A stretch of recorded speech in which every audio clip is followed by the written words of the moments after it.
Everyone, magagawa ako ng pinasapot sa waray. Badhuya ata to sa Tagalog, di ko alam.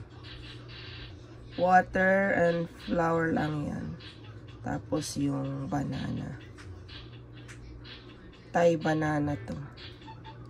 Lagay na natin yung cooking oil. Initin lang natin. Lagay na natin to.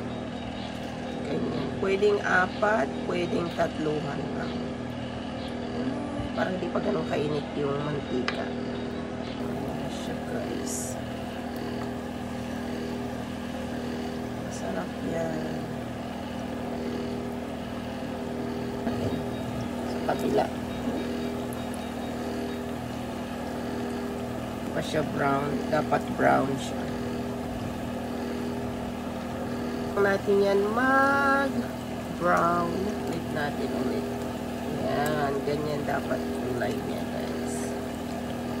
Brown. So, okay na ito. Ganito siya. Lagay natin dito. Ito siya, guys. Habang mainit pa, pwede niya siyang lagyan ng kunting sugar. Kunti lang kasi sweet na yung saging. Sweet na yan yung saging. So, kunting sugar lang. Optional lang siya. Pwedeng no sugar or sugar.